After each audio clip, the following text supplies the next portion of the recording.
Leader میں آگے بڑھنے کا جذبہ اور صلاحیت. خالی جذبہ ہی نہیں، ہاں میں کر سکتا ہوں، آندھا کچھ بھی نہیں. نو، جذبہ اور صلاحیت.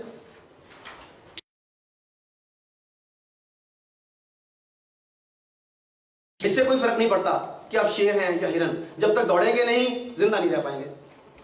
ہرن شیر کے نوالا بننے سے بچنے کے لیے دوڑتا ہے اور شیر ہرن کو شکار کرنے کے لیے دوڑتا ہے.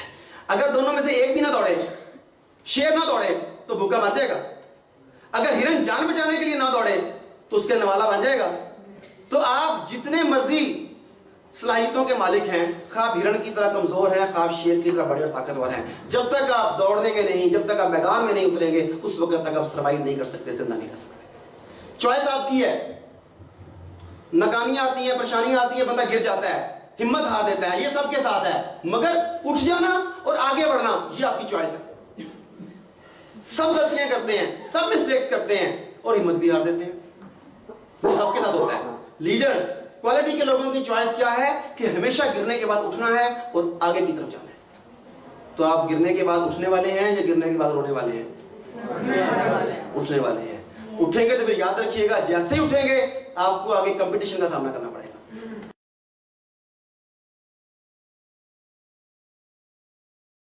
پھر لیڈر میں اگلی کوالٹی یہ ہونی چاہیے، ڈیلنگ ود کمپٹیشن. مقابلے کی فضا میں آپ کیسے اپنے کمپیٹیٹرز کا مقابلہ کر سکتے ہیں. ڈیلنگ ود کمپٹیشن مقابلے کی فضا ہے، اس میں سب کے سب آگے جانے کے لیے دوڑ لگا رہے ہیں. بردر نے نام کیا آپ کا؟ احتشام صاحب نے مثال دی کہ اس دنیا میں، اس دور میں تو سب کے سب کہتے ہیں کہ جو بھی ہو بھائی ہوک اور بھائی کروک، ہمیں آگے جانا چاہیے، سب کچھ کرنا چاہیے. وہاں سے یہ آواز آئی، بالکل ٹھیک کہا، ہمارے محاورے بھی ایسے ہی ہیں. مثلا کٹ تھروٹ کمپٹیشن، آگے جانے کے لیے گلا کاٹنا پڑے تو کاٹ دو، بھائی ہوک اور بھائی کروک، جائز یا ناجائز ہر طریقے سے. اس طرح کے محاورے بھی ہیں ہمارے. اوور مائی ڈیڈ باڈی، آگے جانا ہوگا تو مجھے پہلے مارنا پڑے گا. ہمارے کمپٹیشن میں اس طرح کے لوگ ہیں. ہم نے بے شک اس طرح کا ایٹیٹیوڈ نہیں رکھنا، مگر کیا ان سے نمٹنے کے لیے خود کو تیار کرنا کہ نہیں کرنا. ہم نے بے شک ان کے گلے نہیں کاٹنے، مگر اپنے گلے کٹنے سے بچوانے ہیں نا. اس کے لیے، اس کمپٹیشن سے نمٹنے کے لیے ہمیں اپنی صلاحیتوں کو، اپنے علم کو امپروو کرنا ہوگا، تاکہ کوئی بھی آدمی اپنے ناجائز طریقوں سے ہمیں ناک آؤٹ نہ کر سکے. ہمیں یہ صلاحیت پیدا کرنی ہوگی اپنے اندر. اور یہ صلاحیت کیسے پیدا ہوگی؟ جب اللہ کی مرضی ہوگی. اللہ کی مرضی تو ہر وقت ہے. وہ لوگ اس صلاحیت کو پیدا کر پائیں گے جن میں اپنا مستقبل خود بنانے کی صلاحیت ہوگی، جو اپنے اعمال کی ذمہ داری لیں گے اور اپنے نتائج کی ذمہ داری لیں گے. وہ لوگ جو یہ جانتے ہیں کہ جو میں کروں گا اس کا نتیجہ نکلے گا. وہ یہ نہیں کہتے کہ میں نے بڑی محنت کی، دن رات ایک کر دیا، رب نے منظور نہیں سی، وہ قسمت ہی نہیں لکھیا سی، ان تقدیر نہ کون لڑ سکتا ہے. وہ ایسی باتیں نہیں کرتے. انہیں پتا ہے کہ اللہ تعالیٰ نے مجھے اختیار اور ارادے کی قوت دی ہے، جو عمل کرتا ہوں اس کا ایک نتیجہ نکلتا ہے. نکلتا نا نتیجہ ہے. تو پھر ہم اپنا مستقبل خود بنانے والے لوگ ہونے چاہیے.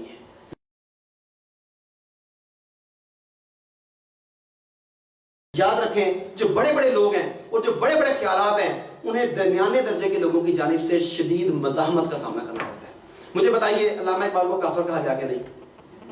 قائد اعظم کو کافر اعظم کہا گیا کہ نہیں؟ سر سید احمد خان کافر تھے کہ نہیں؟ رائٹ برادران جنہوں نے جہاز بنایا وہ پاگل کہے گئے کہ نہیں؟ یہ سب یہی لوگ تھے نا.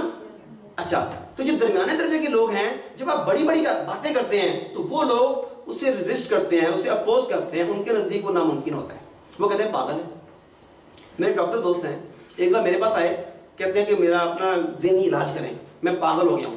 وہ پڑھا لکھا آدمی تھا، اچھا خاصا آدمی تھا، بہت پڑھا لکھا آدمی تھا، MBBS ڈاکٹر تھا ساتھ. میں نے پوچھا کیا ہوا؟ کہتا ہے کہ میرے ہر وقت کلینک پہ کتابیں پڑھی ہوتی ہیں، میں پڑھتا ہوں، آئیڈیل باتیں کرتا ہوں، تو لوگ کہتے ہیں کہ پاگل ہو گیا ہے، نارمل بندہ نہیں ہے. اور جو نارمل بندہ نہیں ہے وہ کیا ہوتا ہے؟ اور اس نے یہ بات مان لی کہ میں نارمل نہیں ہوں. اب وہ میرے پاس آیا، میں نے ساری باتیں سنی اس کی. میں نے سننے کے بعد کہا کہ ویسے ایک بات ہے ڈاکٹر صاحب، لوگ ٹھیک کہتے ہیں. اب وہ اپنا علاج کرانے میرے پاس آیا تھا، موٹیویٹ کرے گا، نہیں نہیں نہیں ایسی کوئی بات کہ اب نارمل ہے. وہ تو یہ سننے کے لیے آیا تھا نا.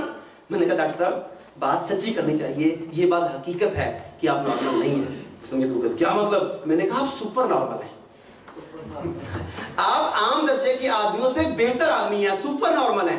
اچھا، نارمل نہ ہونے کا یہ مطلب تو نہیں ہے کہ ایب نارمل ہے. نارمل نہ ہونے کا مطلب یہ بھی ہو سکتا ہے کہ نارمل سے نیچے ہیں، اور یہ بھی ہو سکتا ہے کہ نارمل سے آپ کون ہیں؟ نارمل تو آپ بھی نہیں ہیں. یہ پکی بات ہے, نارمل آپ لوگ نہیں ہیں. اب آپ اب نارمل ہے کہ سپر نارمل ہے؟ پکی بات ہے. تو پھر آپ کو درمیانے درجے کے لوگوں کی جانب سے شدید مزاحمت کا سامنا کرنا پڑے گا. وہ کڑا کم کرنے لگتے ہیں, باتیں کرتا ہے میں یہ کروں گا, میں یہ کروں گا. تعلیم دیکھی ہے اپنی, عمر دیکھی ہے اپنی, اور بعض اوقات شکل دیکھی ہے اپنی. ہوتا نہیں سارا کچھ. اب جو لوگ اس مزاحمت کا سامنا کر پاتے ہیں وہ پھر تناور درخت بن کر پھل دیتے ہیں. تو مزاحمت کا سامنا کریں گے سب کے سب. اگلی چیز, تخلیقی صلاحیتوں کا حامل ہونا.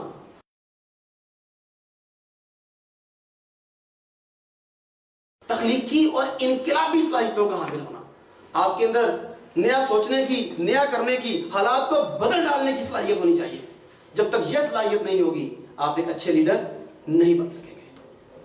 اپنا مستقبل خود تخلیق کرنا, اپنے ٹیم کے لوگوں کا مستقبل خود تخلیق کرنا, پاکستان کا مستقبل خود بنانا, امت مسلمہ کا مستقبل خود بنانا, یہ کوالٹی ہوگی لیڈر میں. انقلابی اور تخلیقی صلاحیت.